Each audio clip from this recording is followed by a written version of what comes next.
व्याख्या जो संगत जुड़ी हुई है इस श्रृंखला से, व्याख्या की श्रृंखला से, तो उन्हें पता होगा कि हम पौड़ी नंबर 34 तक कंप्लीट कर चुके हैं और बस कुछ ही पौड़ियाँ बाकी हैं। शायद एक और हफ्ता ही रह गया है हमारी इस सेवा को सक्सेसफुली कंप्लीट करने के लिए। तो आज हम कोशिश करेंगे पौड़ी नंबर 35 एंड 36 को कंप्लीट करने की। और बिफोर आई स्टार्ट मैं सिर्फ पौड़ी पढ़ देती हूँ, पौड़ी नंबर 35।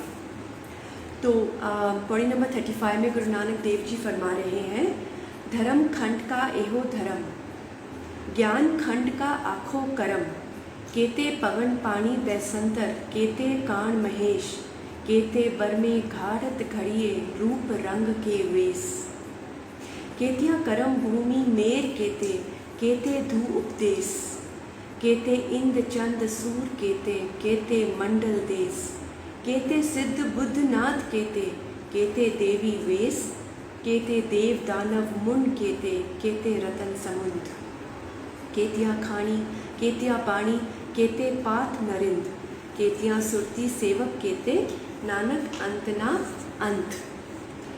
तो ये हम बहुत ही एक क्रिटिकल जंक्चर पे आ गए हैं, हम ऐसा कह सकते हैं जपजी साहब जी का, जहाँ पे गुरु नानक देव जी एक पूरी जो स्पिरिचुअल रेल्म है उसको समराइज़ कर रहे हैं और बता रहे हैं कि जो भी हम अभी तक सीख रहे थे कि हमें सचियार बनना है, तो वो सचियार कैसे बनना है, जप करके, कीर्तन सुनकर, सत्संग अटेंड करके, भगवान के गुण गाकर, भगवान को प्रायोरिटी देकर, सुबह उठकर भगवान की कीर्तन शब्द गाना, भगवान को याद करना हर बात पे। और ऐसे कर कर के हम अपनी ज़िंदगी में अपनी सीढ़ी खुद बना सकते हैं। कोई भी हमारे लिए ये सीढ़ी नहीं बना सकता, हम खुद बना सकते हैं। और ऐसे कर कर के जब हम एक धर्म खंड में पहुंच जाते हैं, धर्म खंड is actually the first spiritual realm, जिसके बारे पौड़ी नंबर 34 में व्याख्या लास्ट वीक 2 वीक्स बैक हमने करी थी। और जिन्होंने नहीं सुनी, एक रिक्वेस्ट है कि उसको ज़रूर सुने, क्योंकि जिन्होंने सारी की सारी जपजी साहब की व्याख्या नहीं सुनी, एटलीस्ट वो लास्ट के ये 4 पौड़ीज़ की जो व्याख्या है वो ज़रूर सुने। तो पौड़ी नंबर 34 की व्याख्या है जिसमें फर्स्ट खंड, फर्स्ट रेल्म की बात हो रही है, स्पिरिचुअल रेल्म की, and that spiritual realm is called धर्म खंड। धर्म का मतलब रिलीजन नहीं, धर्म का खंड, धर्म खंड मतलब it is a realm of righteousness, जहाँ एक मनुष्य अपने मर्यादा में रहकर एक मालिक के दिए गए हुक्म के अनुसार जीवन जीकर, जप करके, कोई भी बुरा कर्म ना सोचना और ना करना, उसमें वो जप कर करके एक धर्मखंडी मनुष्य बन जाता है। और पौड़ी नंबर 34 में हमें ये भी पता चला था कि what is the purpose of human beings living on earth, why was earth created and why are we living on earth, what is the purpose of life. तो उसमें बहुत क्लियर व्याख्या गुरु जी ने करवाई थी फॉर पौड़ी नंबर 34। तो एक बार वो सुन लेंगे तो फिर पौड़ी नंबर 35 और भी इंटरेस्टिंग लगेगा और भी मीनिंगफुल लगेगा। तो पौड़ी नंबर 35 में गुरु नानक देव जी हमें लेके जा रहे हैं दूसरे खंड में, और दूसरा खंड है ज्ञान खंड। इसके बारे आज व्याख्या होगी, लेकिन जो पहली 2 पंक्तियां हैं वो धर्म खंड को समराइज़ कर रही हैं। और पहली 2 पंक्तियां हैं, धर्म खंड का एहो धर्म, ज्ञान खंड का आखो करम। तो धर्म खंड का एहो धर्म मतलब जो धर्म खंड की व्याख्या वही है कि जो मनुष्य एक रेल्म ऑफ राइटियसनेस में रहता है, उसका उठना, बैठना, सोना, जागना, खाना, पीना, कोई भी कर्म करना एक मर्यादा अनुसार होता है और जीवनचर्या एक विधि के अनुसार जी जाती है। फिर वो मनुष्य एक जप वाली ज़िंदगी जी के, जप करके, भगवान को प्रायोरिटी देकर, और कोई भी ऐसा कर्म जो एक बद कर्म हो उससे प्रकट नहीं होता, तो वो एक धर्मखंडी मनुष्य कहलाता है। और जप कर करके वो दूसरे खंड में पहुंच जाता है और वो खंड का नाम है ज्ञान खंड। तो जब हम यहाँ बात करते हैं मर्यादा अनुसार, तो उसको क्विकली समराइज़ करना है तो ये करना है कि जैसे एक नदी है मर्यादा में चलती है। उसकी क्या मर्यादा है? उसकी ये मर्यादा है कि उसको दोनों तट के अंदर ही रहना है और उसको बहना है, सागर की तरफ। तो ये उसकी मर्यादा है। अगर उसने तट तोड़कर उसकी मर्यादा को भंग किया तो it causes destruction, it causes death, it causes ill health, it causes disease. तो only destruction can be caused when मर्यादा की उल्लंघना होती है। तो मनुष्य को समझना चाहिए कि उसकी मर्यादा क्या है, उसको राइटियसनेस का जीवन जीना चाहिए। इसीलिए ये कलयुग है, क्योंकि यहाँ हम मर्यादा तोड़ते रहते हैं, हम बहुत कॉन्फ्लिक्ट्स करते हैं, एक दूसरे के बारे गलत सोचते हैं, और इसलिए बहुत ही प्रदूषित है आज का जो पृथ्वी है। So moving on to the second पंक्ति, ज्ञान खंड का आखो करम। तो गुरु नानक देव जी बोल रहे हैं, अब हम ज्ञान खंड में जाते हैं और उसके बारे में थोड़ी सी आपको एक्सप्लेनेशन दे देता हूँ।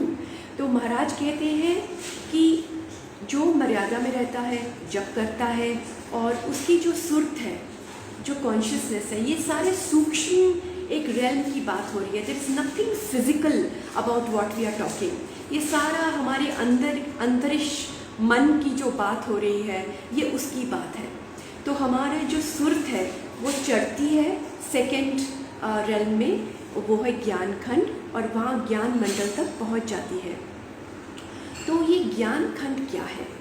तो ज्ञान का मतलब है कि ये नहीं कि जब हम पढ़ लिख के हम वी कॉल आवरसेल्व्स एजुकेटेड तो हम बड़े ज्ञानी बन जाते हैं। जी नहीं, इसको ज्ञान खंड नहीं कहते, और ना एक व्याख्या सुनाना सीख कर उसको भी ज्ञान नहीं कहते। ज्ञान उसको कहते हैं जो अंदर से, हमारे खुद के अंदर मन से प्रकट होता है। वो वाला ज्ञान प्रकट होता है जब हम स्पिरिचुअली एलिवेट होते हैं टिल द सेकेंड लेवल। तो क्या क्या प्रकट होता है, किस तरह के ज्ञान की बात हो रही है यहाँ पर, और जो एक मनुष्य के जप करने से हम अपने आप को स्पिरिचुअली एलिवेट कर सकते हैं, हम कह रहे हैं। तो व्हाट इज़ दैट एलिवेशन? वो कैसा ज्ञान है? उसकी थर्ड लाइन में गुरु नानक देव जी कहते हैं, in fact the full body is about what kind of information and ज्ञान, some examples of that जो हमारे अंदर से प्रकट होता है ज्ञान खंड में। थर्ड पंक्ति में, केते पवन पानी बैसंतर केते कान महेश। हम लोग बहुत छोटे हैं संगत जी, और पौड़ी नंबर 34 में हमें पता चलता है कि we are just a brush stroke in the entire painting, in the multifaceted painting made by God. We are just a brush stroke. लेकिन हम अपने आप को बहुत इम्पोर्टेंट समझते हैं। लेकिन ज्ञान खंड में जाके हमको पता चलता है कि जो हमारी नॉलेज है कि हम 5 एलिमेंट्स से बने हैं, पवन, पानी, अग्नि एंड पृथ्वी। लेकिन एक्चुअली हमें पता चलता है कि पवन, पानी, बैसंतर मतलब आग, ये सब, इनके भी बहुत किस्म हैं। ये भी अनगिनत किस्मों की है, बहुत किस्म की अग्नि है। And we are not talking here about earth, we are talking about universe, we are talking about the various universes that God has created, which we call a multiverse. तो ज्ञान खंड में जाके हमें पता चलता है कि पृथ्वी तो एक छोटा सा एक डॉट, एक अंग है इस मल्टीवर्स का। और इस मल्टीवर्स में, and even in prithvi and even in our bodies, there is various kind of pavan, pani and बैसंतर। और केते कान महेश, कान मतलब कन्हैया, कृष्ण, और महेश मतलब शिव जी। तो कितने करोड़ों कृष्ण हुए हैं, कितने करोड़ों महादेव, ना सिर्फ इस धरती पे, ना सिर्फ हर युग में, बट कितनी ही धरतियों में उनकी होंद हुई है। वो कितनी ही धरतियों में, कितने ही युगों में आए हैं भगवान के कहने पे। तो इस सृष्टि का ज्ञान मिल जाता है, अंदर से ये ज्ञान प्रकट हो जाता है। और इस यूनिवर्स के कितने किस्म के हर चीज़ है, वायु है, कितने किस्म की गैसेस हैं। हम केमिस्ट्री पढ़ते हैं और हम सोचते हैं these are the kind of gases in the universe. जो भी हमें लिस्ट 1-2 पेजेस की होती है, हम पढ़ के अपने आप को केमिस्ट्री में माहिर समझते हैं। जी नहीं, यहाँ पे अनगिनत किस्म की गैसेस हैं जो भगवान ने बनाई हैं और जो मनुष्य अभी उन डिस्कवरीज से बहुत दूर है, बहुत दूर है। तो ये हमें पता चलता है हमारे अंदर मन से, not through any discovery made by a scientist today, but ये सब हज़ारों साल पहले, एंड गुरु नानक देव जी 650 साल पहले आए हैं। तो वो जब कह सकते हैं कि पृथ्वी सिर्फ एक सूर्यमंडल का पार्ट है और ऐसे मंडल हज़ारों लाखों करोड़ों हैं, करोड़ों सूर्य हैं, तो उनको ये नॉलेज, ऐसे बुद्ध को ये नॉलेज, कबीर जी को ये नॉलेज, ये कहाँ से आई उनको? तब तक तो ये भी डिस्कवर नहीं हुआ था कि अर्थ इज़ राउंड। तो ये सब मेडिटेशन से, नाम जपने से हमारे अंदर ही ये नॉलेज है और ये हम सब में शक्ति है, सब में शक्ति है। हम आम इंसानों में ये शक्ति है जो हम प्रकट नहीं करते। बस यही जपजी साहब हमें सिखा रहा है कि हम कितने अंदर से शक्तिशाली हैं, लेकिन हम उस शक्ति को प्रकट नहीं कर पाते हैं। और वो शक्ति हमें प्रकट अगर हम कर पाएँ तो हम भी मनुष्य से भगवान के रूप का एक देवी या देवता बन सकते हैं। So anyway, going back to this particular पंक्ति, तो अलग अलग इनके रूप हैं, अलग अलग पानी की तासीर होती है। ये ज्ञान खंडी को अपने आप ही बोध हो जाता है। प्राचीन काल में जो ज्ञान खंडी जो भी लोग हुए हैं प्राचीन काल में, उन्होंने धर्म ग्रंथों में लिखा हुआ है, भरा हुआ है उनकी सारी की सारी नॉलेज, जो भी उनको नॉलेज उनके अंदर से मिली, जो भी उन्होंने देखा इस यूनिवर्स के बारे, उन्होंने धर्म ग्रंथों में लिखा हुआ है। और हम कलयुगी धर्म ग्रंथों को एकदम साइडलाइन कर देते हैं, हम उनको अंडर एस्टिमेट करते हैं, but all the science is there inside the dharma ग्रंथ्स ऑलरेडी। सो ये इतनी अद्वितीय बातें लिखी हुई हैं जिसे आज भी विज्ञान गलत साबित नहीं कर सकता। इनफैक्ट विज्ञान उससे काफ़ी दूर है।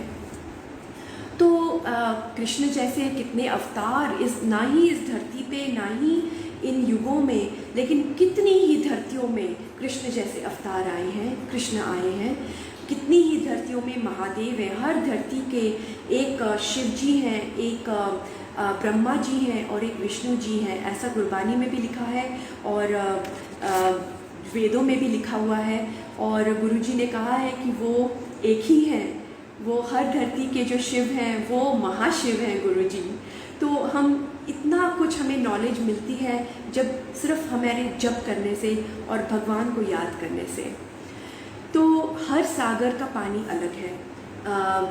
काफ़ी बार एक फ़ोटोग्राफ भी एक वायरल हुई थी जहाँ पे दिखाया गया है अटलांटिक ओशन और पैसिफिक ओशन, आई थिंक, जहाँ पे मिलते हैं। दोनों की एक लाइन बनी हुई है, दोनों के कलर्स अलग हैं, दोनों के फ्लोज डिफरेंट टाइप्स के हैं। तो सब पानियों की तासीर अलग है, चश्मों की, रिवर्स की, ओशन की, सब अलग अलग ओशंस की, अलग अलग रिवर्स के पानी के रंग भी अलग है। पानी का रंग वैसे होता नहीं, लेकिन जो पानी का एक एक्यूमुलेटेड एक रंग आता है उस नदी से, वो भी अलग है। तो प्रयागराज में जो गए होंगे उन्होंने देखा होगा कि गंगा और जमुना का संगम होता है और जहाँ पे वो दोनों नदियाँ मिलती हैं, साफ दिखाई देता है कि गंगा नदी का पानी सफ़ेद रंग का है और जमुना नदी का पानी काले से टाइप का रंग का है।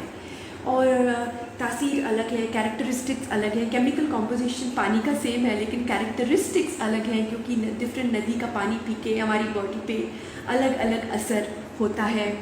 और ज्ञान खंडी मनुष्य को ये बोध आ जाता है, ये सारी नॉलेज आ जाती है for the not only the diversity on earth but the diversity in the universe. तो ये जो नॉलेज है ये बहुत ही ब्यूटीफुल नॉलेज है and actually the real knowledge in the real sense जिसको एजुकेशन कहते हैं, वो एक ज्ञान खंडी मनुष्य को आ जाता है। तो जब भगत कबीर ज्ञान खंड में पहुँचे तो उन्होंने कहा, कोट सूरजा के प्रकाश कोट महादेव अर्क विलास, कि एक सूरज नहीं देख रहा हूँ मैं, कोट सूरज, करोड़ों सूरज देख रहा हूँ मैं। इसलिए हम जब सूरज पे जल डालते हैं हमें ये डिसाइड करना चाहिए कि हम कौन से सूरज पे जल डाल रहे हैं, क्योंकि एक सूरज के पीछे दूसरा बड़ा सूरज, उसके पीछे और बड़ा सूरज, उसके पीछे और बड़ा महासूरज, और आज साइंस के हिसाब से अरबों खरबों सूरज की डिस्कवरीज ऑलरेडी हो चुकी है। और ये बात जो हम कर रहे हैं ये तो hundreds of years, thousands of years पुरानी है। और महादेव जैसे योगी जो लंबी समाधि लगाने वाले अनंत हुए हैं और करोड़ों हुए हैं, भगवान के कहने पे उन्होंने धरतियों पे जन्म भी लिया है, ना ही इस धरती पे but in all the civilised earths जितने भी हैं। सिविलाइज्ड अर्थ्स का मतलब है जहाँ भी सिविलाइजेशंस हैं जिस अर्थ में, ये तो गुरबानी में लिखा हुआ है कि बहुत सारी धरतियों, अर्थ लाइक प्लैनेट्स बहुत सारे हैं। सो उन्होंने ये भी कहा कि दुर्गा कोट जाके मर्दन करे, ब्रह्मा कोट वेद उचरे। तो दुर्गा जैसी देवियाँ जिन्हें अंदर से दिव्य एक उजाला प्रकट जिनमें हुआ है, sorry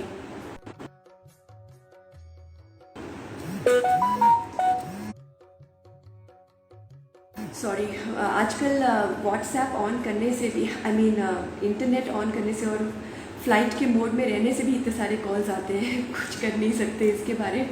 there is no way I can block a few of the I get calls जो बिल्डिंग में आते हैं।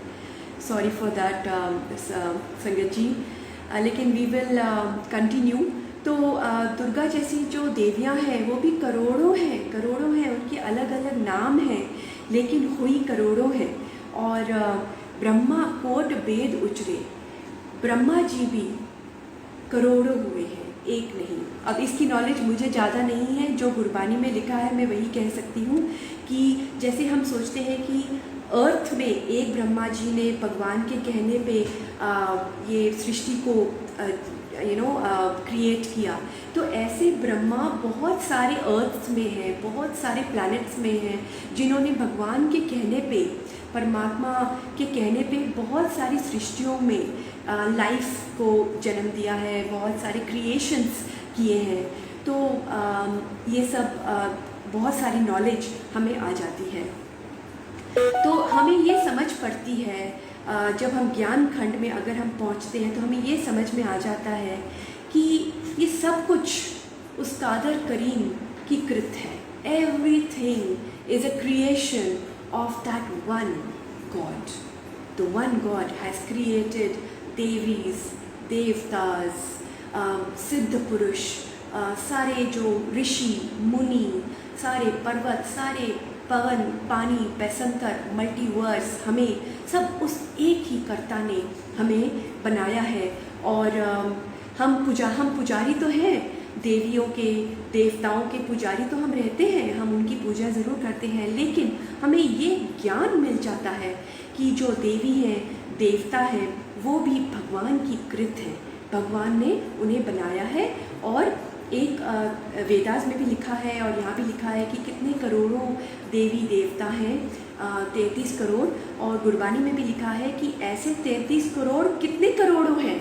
तो बहुत सारी देवी हैं, देवता हैं, जो मनुष्य भी एक देवी और देवता के रूप में जा सकता है अगर वो ये वाले जो स्टेप्स हैं जो हमारे धर्म ग्रंथों में लिखे हैं, अगर हम उसको फॉलो करें तो अनंत तरह के ब्रह्मा हैं।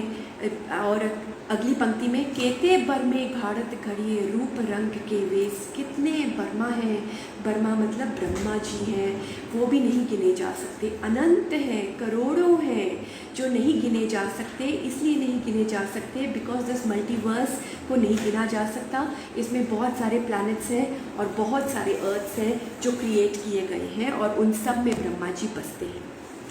तो ये गुरु नानक देव जी ये भी कहते हैं कि 9 ग्रह कोट ठाडे दरबार की, 9 ग्रह की हम पूजा करते हैं। हम सोचते हैं 9 ग्रह हैं, 9 ग्रह तो सिर्फ हमारे मंडल में है, सिर्फ हमारे सोलार सिस्टम में है, सूर्य मंडल में है। करोड़ों 9 ग्रह हैं, करोड़ों 9 ग्रह। तो ये सारी जो नॉलेज है, ये सिर्फ पढ़कर या समझा कर नहीं, ये अंदर से जब प्रकट होती है ये नॉलेज, तब जाके लगता है कि ये जो एक सुंदर एक्सपीरियंस, जो एक रियल लाइफ एक्सपीरियंस, जो एक रियल मीनिंगफुल फैक्चुअल एक्सपीरियंस, ये हमारे अंदर से खुद बाहर प्रकट होता है। तो कबीर जी ये भी कहते हैं, धर्म कोट जाके प्रतिहार, मतलब धर्म भी कोट है, करोड़ों धर्म है। धर्म मतलब द हुकुम ऑफ गॉड। इतने करोड़ों टाइप्स के जीव हैं ना सिर्फ इस धरती पर बट एल्सवेयर ऑल्सो, और and in the universe and in the whole multiverse, कि सब अपने अपने धर्म के अनुसार चले जा रहे हैं। तो किस धर्म की बात करें हम? यहाँ तो करोड़ों करोड़ों करोड़ों करोड़ों धर्म है जो हमें दिख जाते हैं, हमें समझ में आ जाता है। Our story in the whole multiverse, हमें समझ में सब कुछ आ जाता है कि हाँ, ये क्या जगह है इस यूनिवर्स में, और हम यहाँ पे क्यों आए, और इस पूरे कृत के बारे हमें समझ में आ जाता है। तो अवतारी पुरुष भी उस कर्ता की कृत हैं। बहुत सारे अवतार हैं, बहुत सारे करोड़ों अवतार हैं जो भगवान के कहने पे इस जगत कल्याण के लिए आते हैं, हमारे कल्याण के लिए भगवान के कहने पे, और ना सिर्फ इस धरती पे, लाखों करोड़ों धरतियों पे आते हैं। हर समा बदलता है, युग बदलता है, और अवतारी पुरुष भी बदलते हैं, वो बदलते रहते हैं। कितनी दफ़ा युग बदल चुके हैं, ये भी, इसकी भी गिनती नहीं कर सकते हम। इसलिए अवतारी पुरुष भी गिने नहीं जा सकते, क्योंकि हर युग में अवतारी पुरुष भगवान भेजता है मनुष्य की कल्याण के लिए। तो अगली पंक्ति, केतिया करम भूमि मेर केते केते धू उपदेश। This is very very interesting because इसमें साफ साफ लिखा हुआ है केतिया करम भूमि। करम भूमि क्या है? हमारा ये अर्थ, और ये धर्म साल बोला गया है, इसको एक धर्म स्थल बोला गया है, कर्म भूमि क्या बोला गया है। कर्म भूमि इसलिए क्योंकि ये एक चांस मिलता है मनुष्य को अपने कर्मों के थ्रू अपने में रिफाइनमेंट, अपने में इम्प्रूवमेंट लाने का। कर्म क्या होते हैं? Not only the actions but also our thoughts. तो ये कर्म भूमि है, हमको अपॉर्चुनिटी दी जाती है कि हमारे कर्मों के थ्रू हम अपने आप को एलिवेट करें स्पिरिचुअली। तो केतिया कर्म भूमि मतलब एक भूमि नहीं है, एक अर्थ नहीं है, केतिया कर्म भूमि। बहुत सारे प्लैनेट्स हैं जहाँ पे लाइफ बसती है, और वहाँ पे अलग अलग किस्म के जीव रहते हैं, और उनको चांस दिया जाता है to improve spiritually. This is what I understand out of this. And इस किताब में भी ऐसा ही लिखा हुआ है कि ये बहुत वास्ट यूनिवर्स है, और इसमें बहुत सारे अर्थ लाइक प्लैनेट्स हैं, और इन सबको कर्म भूमि कहा जाता है। मेर केते, मेर मतलब it could be a short form of Sumer पर्वत, जिसमें माना जाता है अकॉर्डिंग टू वेद पुराण कि वहाँ सुमेर पर्वत के ऊपर देवी देवता रहते हैं, और मेर को पहाड़ भी कहा जाता है। तो मेर केते, इस पृथ्वी पे कितने पहाड़ हैं, क्या हम गिन सकते हैं? नहीं ना। तो इतनी सारी पृथ्वियाँ मिला के कितने पहाड़ हुए, कितने मेर हुए, ये भी हम नहीं गिन सकते। और अगर इसका मीनिंग सुमेर पर्वत से है तो सुमेर पर्वत भी बहुत है, अनगिनत है। माना जाता है कि सुमेर पर्वत गोल्ड का बना हुआ है, बहुत प्रेशियस मेटल्स का बना हुआ है, और बहुत डीप है अर्थ के अंदर, और बहुत ऊंचा है, और उसके टॉप पे देवी और देवता रहते हैं। तो ऐसे सुमेर पर्वत सिर्फ धरती पे एक नहीं, कई धरतियों पे कई लाखों करोड़ों हैं जो गिने नहीं जा सकते। केते ध्रुव उपदेश, तो ध्रुव की कहानी सुनी होगी कई लोगों ने, और जिनको नारद मुनि जी ने समझाया था, उनको एडवाइस दी थी, और उनको एक गुरु की तरह गुरु के उपदेश दिए थे। तो ऐसे ध्रुव उपदेश, ऐसे कितने भगत, ऐसे कितने ध्रुव हैं, ऐसे कितने नारद मुनि हैं जो अनगिनत हैं, अनंत हैं, करोड़ों हैं, जो गिने नहीं जा सकते। सो बेसिकली मेटाफिजिकल कॉनोटेशन इसका ये है कि एक आत्मा, जो हमारी एक आत्मा है, उसको एक ह्यूमन फॉर्म में, एक कपड़ों में, जो ह्यूमन का कपड़ा है उसमें लाद कर एक अपॉर्चुनिटी दी जाती है, एक इंटेंस बैटल, एक लड़ाई लड़ने के लिए जो इस कर्म भूमि पे लड़ी जाती है। और वो लड़ाई हमारे अंदर ही लड़ी जाती है, हमारे मन में, हमारे अच्छे और हमारे गुड वैल्यूज़ और हमारे जो बैड, जो हमारे हमारे जो विकार हैं, जो हमारे बैड हैबिट्स हैं, बैड थॉट्स हैं, उन दोनों में लड़ाई लड़ने का हमें ये मौका दिया जाता है। And that is done through all this creation, through our family, through our work, through our thoughts. तो जो हमारे कर्म हमें एक ड्रामेटिक एक अरीना दिया गया है जहाँ पे हम अपने वो थॉट्स को एक्शंस में बदल पाएँ और एक लड़ाई अपने अंदर लड़ पाएँ। और हमें फिर ये देखना है कि कौन जीतता है, और उसका जो जजमेंट है वो हमारे मरने के बाद ही होता है। लेकिन अगर हम जीत चुके हैं तो वो हमारे जीते जी ही हम मुक्ति को प्राप्त कर लेते हैं। जिन्होंने ये व्याख्या शुरू से सुनी है उन्हें समझ में आ रहा होगा कि क्या कहा जा रहा है। जो पहली बार सुन रहे हैं उनके लिए शायद थोड़ा सा कंफ्यूजिंग हो सकता है, वो फिर जाके व्याख्या थोड़ी सी एक बार सुन लेंगे तो उनके लिए इजी हो जाएगा। तो ये इंटेंस बैटल लड़ने के लिए हमें इस धरती पे, इस कर्म भूमि पे भेजा गया है। And that battle is not with anybody else, it is with in us. We need to win, the good virtues need to win over the bad qualities. तभी हमें भगवान के दर पे एक रिस्पेक्टेबल, एक ऑनरेबल जगह मिल सकती है। तो नेक्स्ट पंक्ति, केते इंद्र चंद सूर केते केते मंडल देश। तो जैसे कहा कबीर जी ने कि कितने सूर कोट सूरजा, तो करोड़ों सूरज हैं, वैसे ही करोड़ों चंद्रमा हैं। और आज तो ये प्रूवन भी है कि हर प्लैनेट्स के सिर्फ एक नहीं, कितने कितने चंद्रमा होते हैं, करोड़ों चंद्रमा हैं इस मल्टीवर्स में।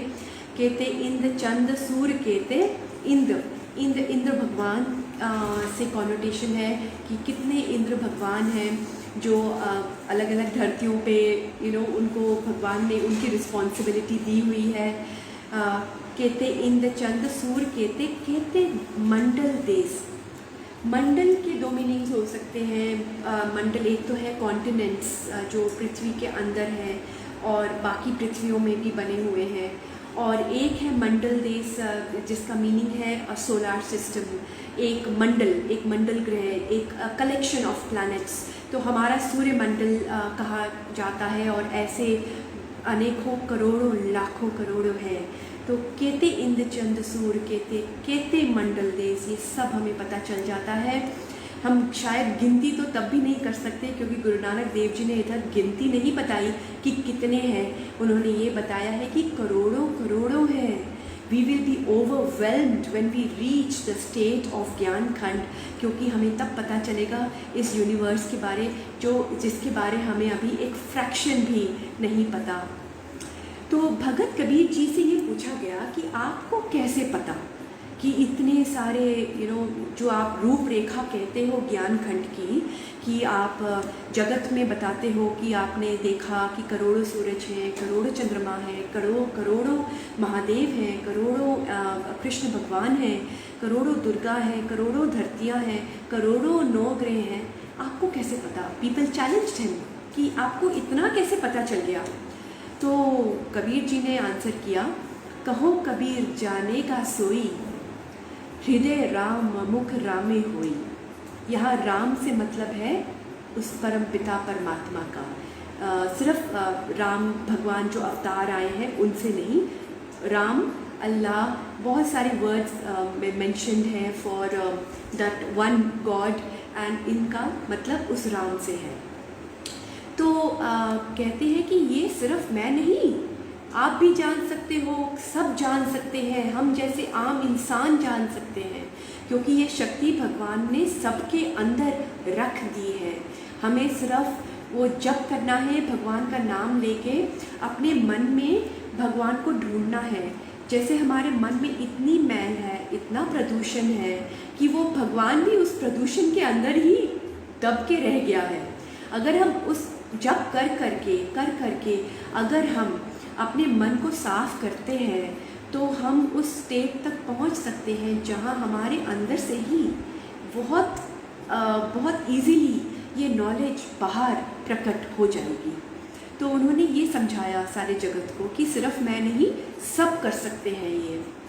तो अगर कोई अपने अंदर देखने की समर्था पैदा कर ले तब, लेकिन समर्था हमें पैदा खुद करनी पड़ेगी। हमें अपनी ज़िंदगी की सीढ़ी खुद बनानी पड़ेगी। इस कलयुग में क्या गुरु नानक देव जी ने रास्ता बताया है? कलयुग में गुरु नानक देव जी ने रास्ता बताया है जप का। जप कर करके हम अपना काम करें, हम whatever trade profession we are in, हम वो काम हमारे हाथ करते रहें। हमारा हाथ पैर, हमारा बदन, फिजिकल एनर्जी हमारा वही काम करेंगे, क्योंकि हमें वो काम करना है।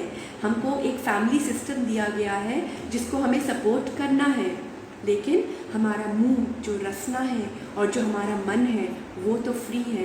वो हमें उसमें जप कर करके भगवान का नाम साइड बाय साइड उसका करना है। तो ये सब करने से सारे कपाट, सारे डोर्स खुल जाएंगे और तब हमें खुद पता चलेगा कि कितने पावरफुल हमारे अंदर रतन भगवान ने खुद ही रख दिए थे।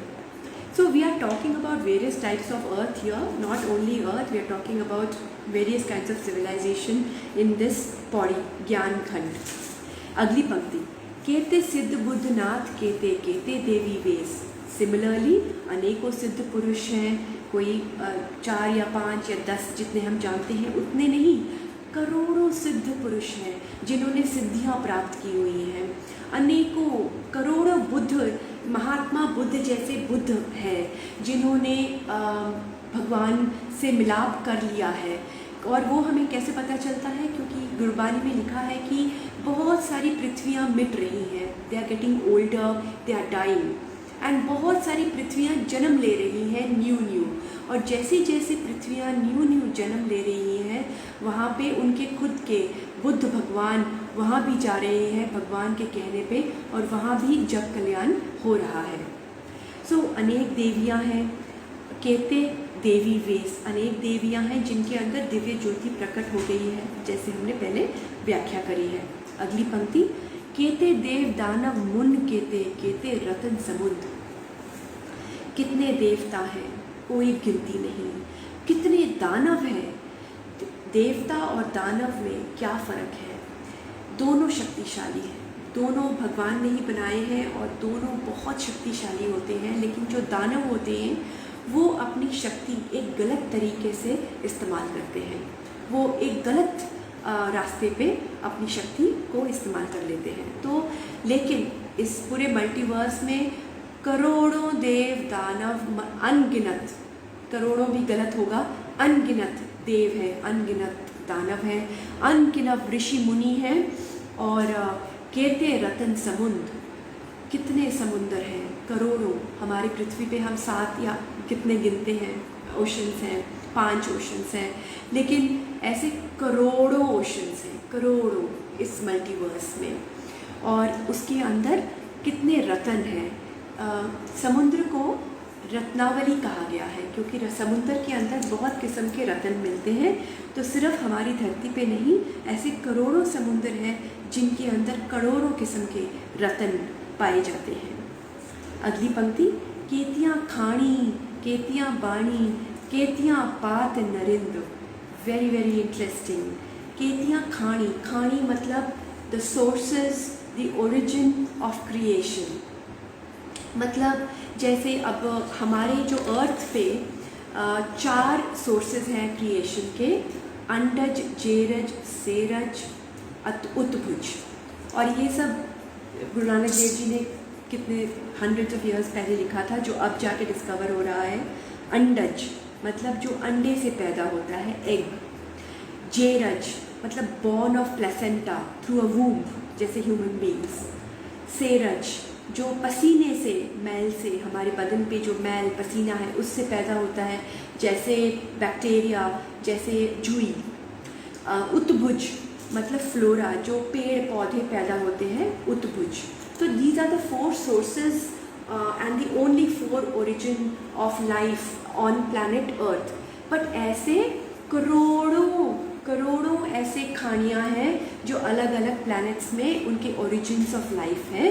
ये 4 अर्थ पे हैं, लेकिन करोड़ों हैं जो खानियाँ गिनी जाती हैं इस मल्टीवर्स में। द बिगेस्ट सोर्स इस अर्थ पे फॉर लाइफ सोर्स इज अंडज। जो maximum number of creatures are born through egg. पंछी, मछली, जल प्राणी, कीड़े, रेंगने वाले, वो सारे अंडे के थ्रू पैदा होते हैं। सेकेंड बिगेस्ट इज चेरज, जो ह्यूमन बींग्स हैं, 4 लेग्ड एनिमल्स हैं जिनके वूम्स प्लेसेंटा के थ्रू पैदा होते हैं।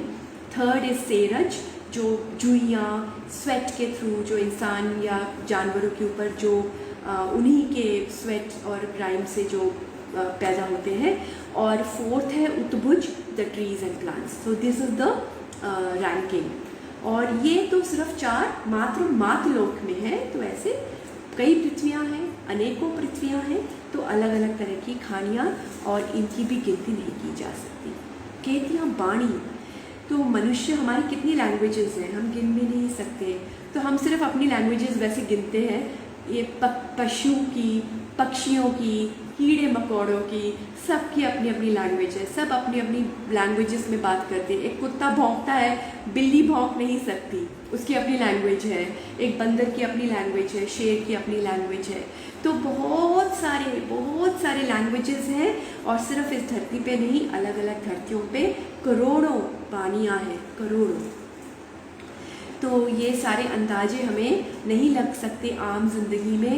ये हमें इंफॉर्मेशन मिलती है ज्ञान खंड में, और ये शक्ति हम अपने अंदर पैदा कर सकते हैं। 10वीं और आखिरी पंक्ति, केतियाँ सुरती सेवक केते नानक अंत ना अंत।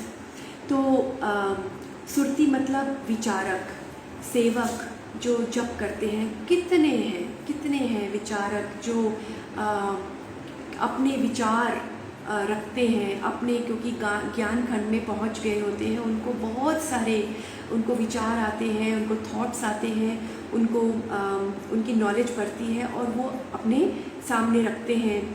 इस दुनिया के दार्शनिक कहलाते हैं, और अंत नहीं पाया जा सकता ऐसे दार्शनिक लोगों का, ऐसे सेवकों का। मनुष्य को पता चल जाता है कि ज्ञान खंड में उसके खुद के एक्सपीरियंस में उसको पता चल जाता है, नॉट थ्रू व्याख्या, नॉट थ्रू अ धर्म ग्रंथ, नॉट थ्रू अ सत्संग, बट थ्रू इंटरनल नॉलेज। एक मनुष्य को पता चल जाता है कि वो परमात्मा बेअंत है। सिर्फ मेरे गुरु ने कहा कि वो परमात्मा बेअंत है, ये नहीं रह जाता। तब हमारे अंदर से एक ज्ञान प्रकट हो जाता है। वी गेट द प्रूफ कि परमात्मा बेअंत है, उसकी कृत बेअंत है, और हम उसकी कृत में एक छोटा सा हिस्सा है। और हमारा क्या रोल है, हम इस धरती पे क्यों आए हैं, और ये धरती बनी ही क्यों है, सब हमें पता चल जाता है। समराइज करने के लिए, तो ज्ञान खंड में उसे बोध हो जाता है एक मनुष्य को, उस मनुष्य को जो जप करता है कि कृत क्या है, व्हाट इज़ दिस क्रिएशन। और चाहे वो जितनी भी शक्तिशाली कृत क्यों ना हो, चाहे वो देवी हो, देवता हो, जितने हम जिनको पूजते हैं और पूजा करेंगे, क्योंकि वो देवी है, देवता है, वो हमसे कहीं ऊंचे हैं, लेकिन हमें ये पता चल जाता है कि वो सब भी उस भगवान की कृत है, उस एक ओंकार की कृत है। और ये सब जितने भी शक्तिशाली हो, लेकिन वो कर्ता से बड़े नहीं हैं। तो ये मनुष्य जप करते हुए अपनी ज़िंदगी को मर्यादा से जीते हुए, मर्यादा देते हुए अपनी सूरत उस ज्ञान मंडल में खुद पहुंचा लेता है, खुद पहुंच जाता है। और श्री गुरु